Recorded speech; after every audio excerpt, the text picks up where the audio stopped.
So let's just take a look at the browser quickly. If we go down at the bottom, we have an overall timeline down at the bottom. And you'll actually see here, I've actually got a scroll bar, and you can see all the different things that have happened to create this assembly. We even have a slider bar just to show how to develop this timeline. Much of it is based on using imported geometry.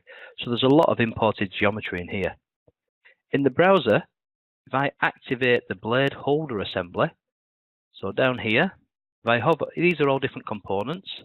If I go to the blade holder, and you'll notice if I hover over to the right hand side, I've got a little box. If I just click on that, it activates that component.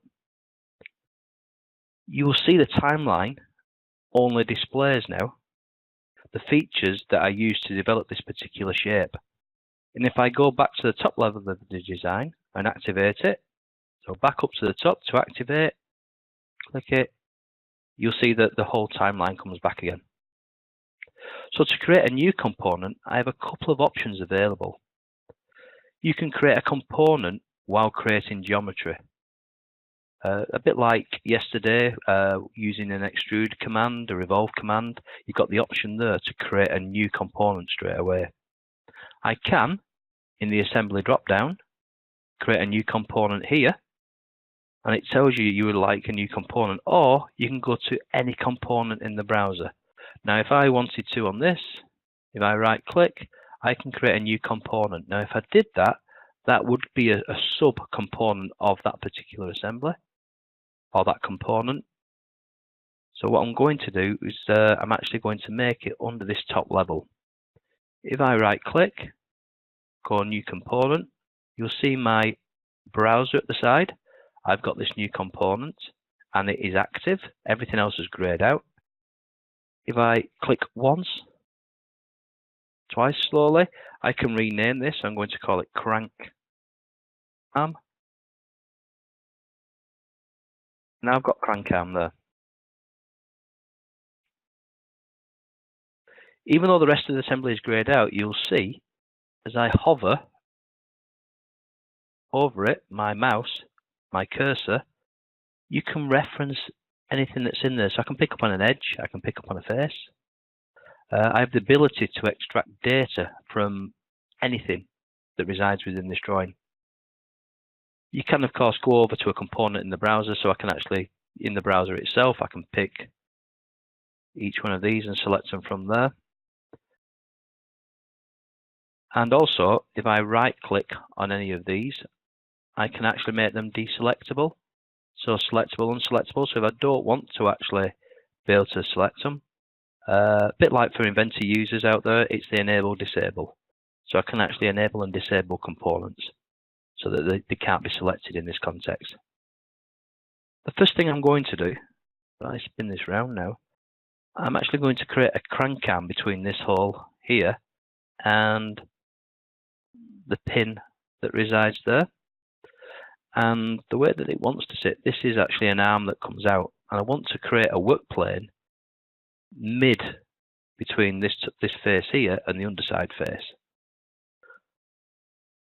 I don't particularly have a face that I can select for that sketch plane, so I'm going to use construction to develop a mid plane. So if I go up to the top, if I go into construct, and if I want mid plane, I can select my top surface of this arm as my first plane. Now to get my second plane, what I want to try and do is select this underside face. And you notice that I'm going across here, it's quite hard to pick that underside face. However, in Fusion, if I hover over this end one, select and hold, I actually get an option. I have a set that I can actually select down here. So I've released my button now. And you can see I can actually pick other faces that are close to that one. So I click that one there. It then has created now this midplane between that top and that bottom face there. And it's created that plane. Now let's start a sketch. So I can OK that. So we're going to actually start a sketch now. I'm going to be doing a circle. and I can pick my work plane, and you see it brings me right onto this work plane. Before I said about picking up geometry from existing stuff, existing parts and components that are on here. So in Sketch itself, down at the bottom, we have a project option, and I'm going to actually project the inside of this hole here and the outside of the pin on that side. If I just spin it around a little bit, you'll see it's actually projected that sketch onto my work plane. So I go back to my top view and then press OK on that project. Now I'm going to draw a circle. So I go circle, center diameter. Now again, yesterday I showed you the marking menu. What I could do, rather than having to go up here, if I right click, drag it down to sketch, and then go up to around about the 10 o'clock position, I can do center circle. Now that I've projected this geometry, I can pick up on that center, click once, drag, and I'm going to make this around about 20 millimeters price. And we've got that fully constrained circle that's picking up on that center point. Now you'll notice is that the shaded circle appears, and what Fusion also does, if you draw an unconstrained circle, the outline color is blue.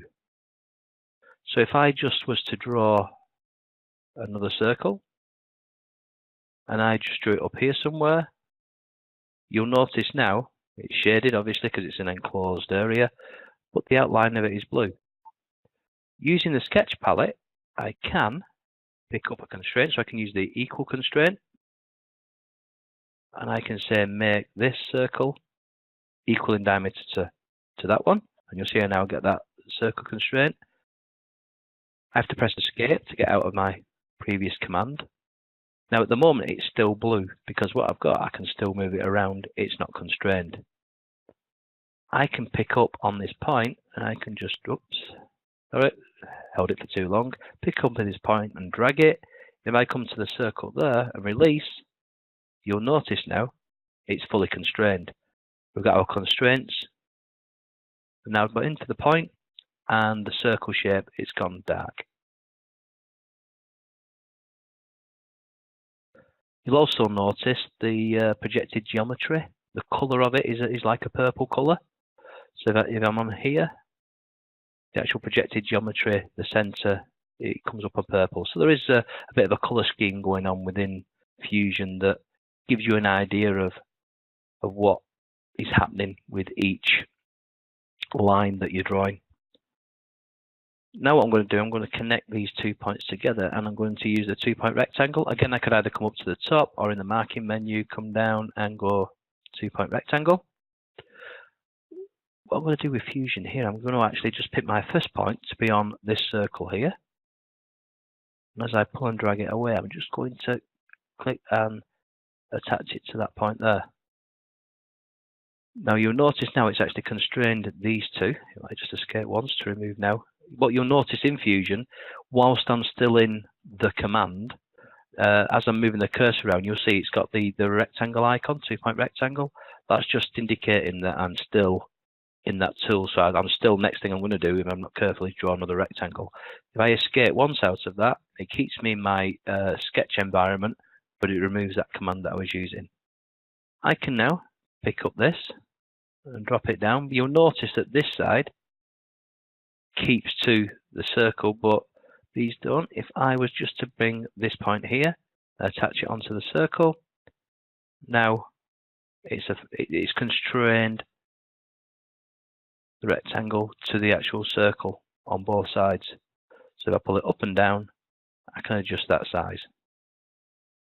And it's built in that symmetry for me. What I'm going to do, I'm going to set the width of this to 10 millimeters. Again, I can either go in the sketch, down to sketch dimension. I could use the D short key, or again, if I right click, sketch, to sketch dimension. And I can just place 2 points, come across, and make that 10 millimeters. Because it's got symmetry in, this is just automatic for me.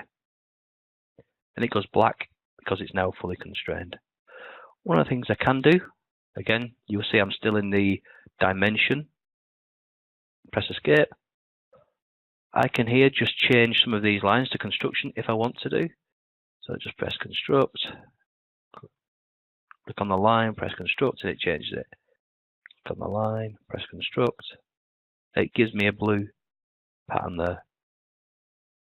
If I look at this now in 3 dimensionals, you see how it's all connected up.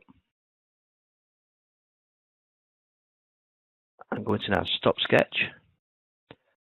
Now, one of the commands that we're going to use today is the press pull. I can either put it into modify press pull, use a shortcut key Q, or if I right click, I've got press pull just there.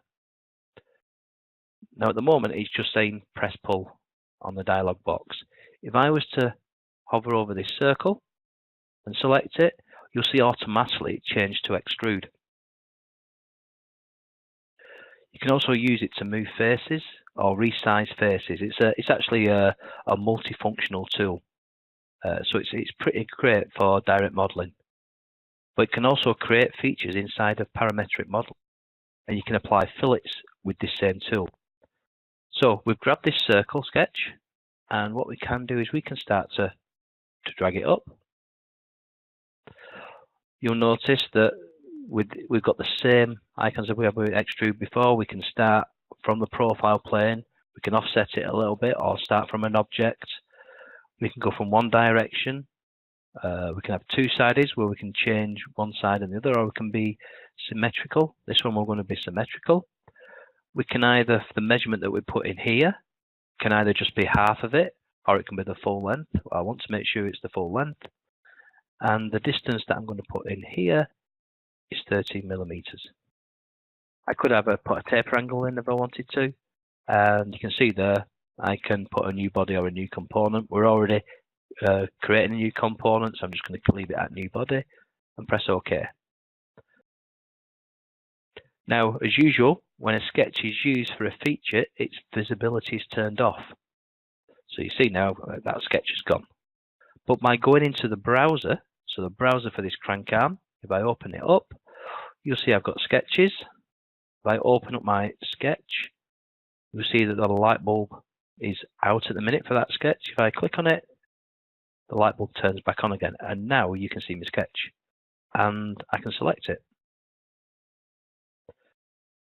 So all I'm going to do, now you'll notice the last command that I used is the top command in the marking menu. So I've right clicked, repeat press pull.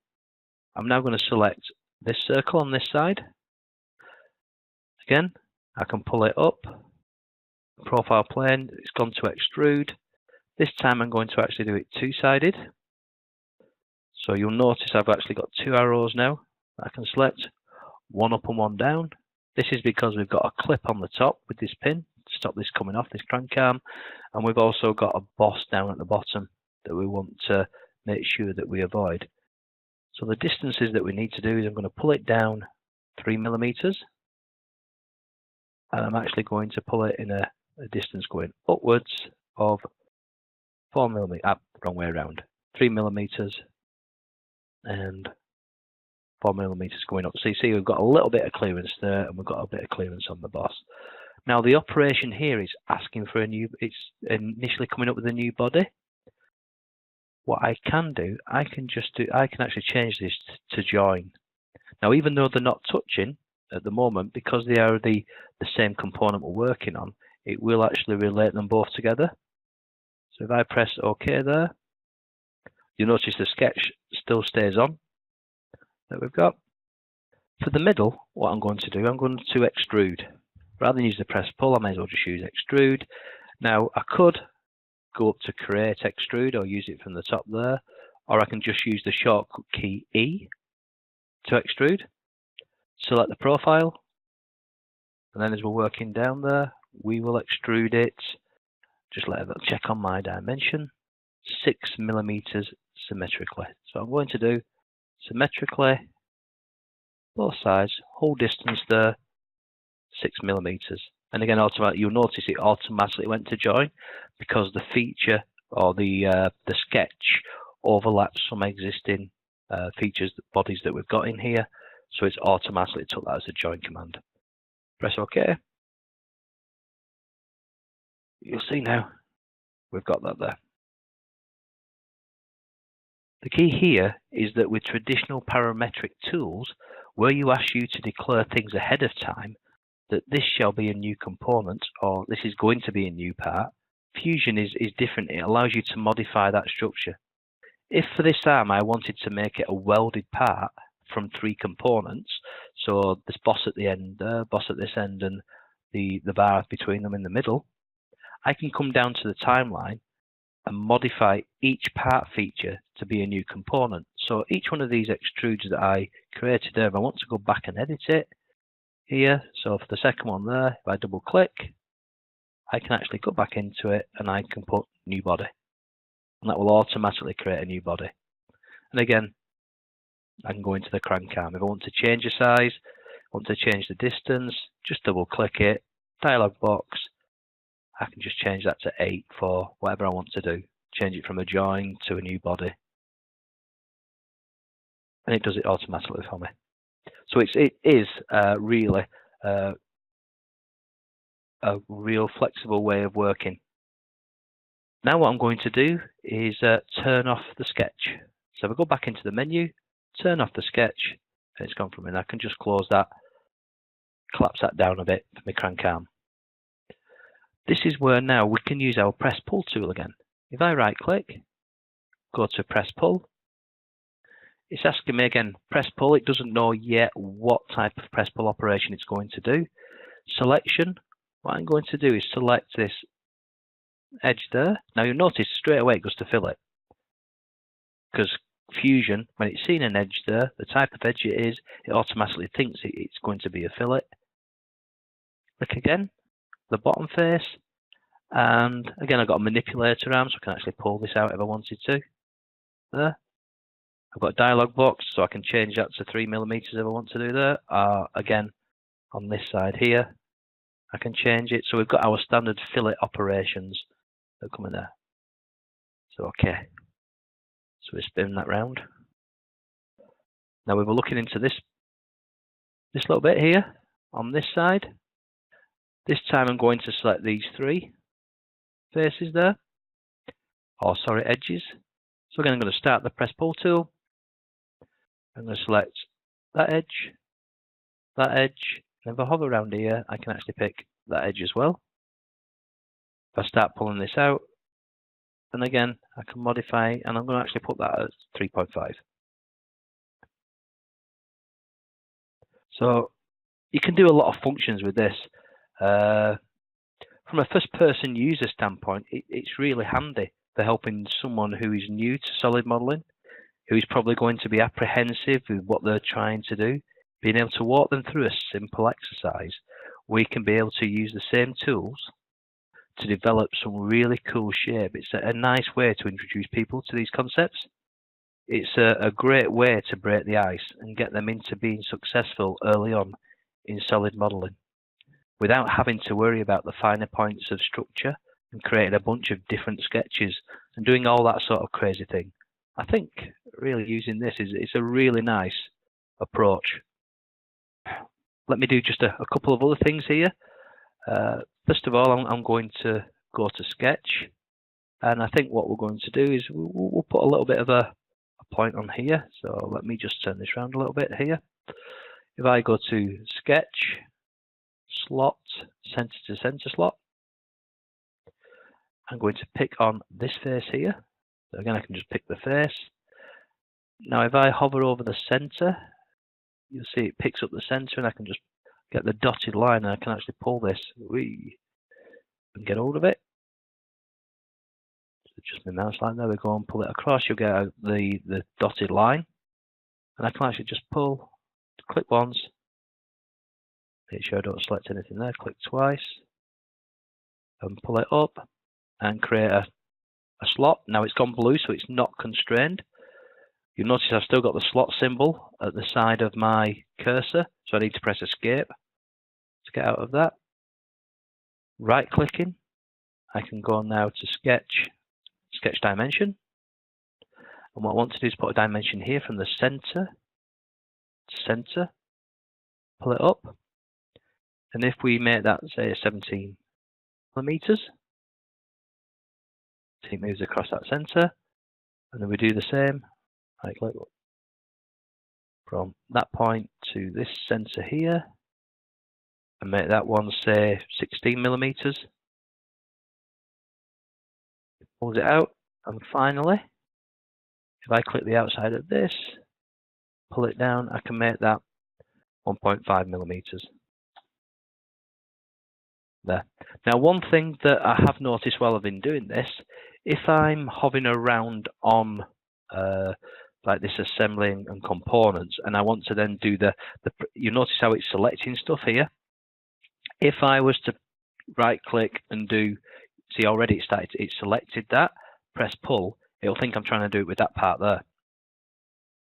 So what I need to do is either hover over the feature that I want to do press pull with, or if I just come off the model, right click, press pull, then I go into the selection type. As you can see there, automatically it's picked up extrude. I've got my manipulation handles. I can start pulling it down. And for this one, let's just call it a, I don't know, -1 millimeter, something like that. 1 millimeter. Let's do -1. We want a cut automatically, and okay. And we've now got this cut in there, which again is pretty cool and pretty easy to do. Looking at some of the other tools, we're going to create. We've got mirror. Again, that little icon at the side, if we didn't see it, hover over it, you can add it to the top toolbar if you want to do. Click mirror. Now, one thing you may come up with, I was playing with this earlier on today, so that's why it came up with my last type of pattern type selection. If I'm in faces here, I could go around and select all these particular faces to mirror. But this is a feature. If I click features, you'll notice if I'm hovering over my model itself, I can't pick that feature. However, if I go down into the timeline at the bottom, this is where I've got my extrude feature. If I click on that extrude feature, it actually selects it. The mirror plane, select the mirror plane. I want the midpoint of my crank arm. If I just open it up, and in construction, you'll see I've got that plane that I created. I can turn it on if I want, but I can just select it from there. Press OK, and we should now have another slot underneath. There we go. So again, pretty easy. Allow you to do, and select these faces. Now, the next thing that I'm going to do, I'm going to add some text in this slot. We go into the sketch, and we go to text. We can select the inside of the slot there. Zoom in. You'll notice at this stage there's not much choice in how I can locate it. I've got this. If I was to, I've just got this cursor that's coming up. So if I just click, specify the point for it, I can change the angle. I can type the text there. So if I'm just going to type crank arm, see it comes upside down. I can change the angle of it there. Spin it round, -180. I need to change the size of it. So if I make it, say, 2 millimeters, I can move it and position it. I've got textiles. I can make it bold if I want to do. There's a whole array of fonts that I can pick up. We do have access to a huge font library in there. So once I'm happy with its position, I can then press OK. Right click off it, press pull, select the text, and again you can actually emboss, or you can put it on the outside, internal outside. So I'm just going to pull this out, and I'm going to bring it a distance of say 0.5 millimeters. Join. Okay, so very quickly there, I've now got this crank arm, a bit of text inside, and yeah, it's pretty fancy. It's not too bad, and I've not really had to use too many tools to actually create this. A bit of a sketch, and using push and pull as the main tool of use, I've managed to create something that's starting to look a little bit like a fairly decent crank arm. Now, what we can also do, we can also leverage other sketches. What I want to do is I want to make a cutout now in this end for this. There's an arm that goes through it. So what I want to do there is I want to lever this profile of this sketch around here. So what I'm going to do is create a new sketch. So create sketch. And hopefully I can pick that face there. So I click that face. One of the things we can do in Fusion is a bit like Inventor, where you can actually slice on the sketching plane. It comes up in our sketch palette, and we've got an option here to slice. If I click slice there, it will actually slice through my model on my sketch plane. So now I can actually see the arm that I need to make the cutout for. I'm going to right click and sketch project geometry. Again, I could actually go to sketch project geometry this way. I'm going to go that. What geometry do I want to select? So I'm going to project that bit, and then that bit. Okay. If I go sketch now, and what I'm going to do is I'm going to do a little offset. I'm going to offset these sketches that I've just done. Now you will notice if I hover over this arm, it picks up the full arm to offset. If I hover over it again, hold the left mouse button for a minute, you'll see I get this chain. So I actually have an option of what chain I want to pick up from there. So that the first one is the whole arm, the second one is just the bit that we want. So if I select that, and I'm going to leave that at 1. Okay, and then using the L command for line, I'm just going to join up these at the end to make it a complete profile. Just like before, I'm going to now right click, press and pull. Now you notice because I did that during whilst I still had the slice on, it's kept my model slice. So if I just cancel out of that, turn the either stop sketch, we'll remove that, or I could just take the slice off and it would remove it. Right click, press pull. I can now select pieces. There we go. Where is it? There. And that part there. And you'll see we're now into our extrude again. Now one thing you will notice as I'm extruding there, it will actually cut through the case. So if I was to go symmetrical on both sides, you'll notice it's actually started cutting through other components. So I pull that out so it goes all the way through. And I don't want that. What I can do here down at the bottom, we've got an option for objects to cut.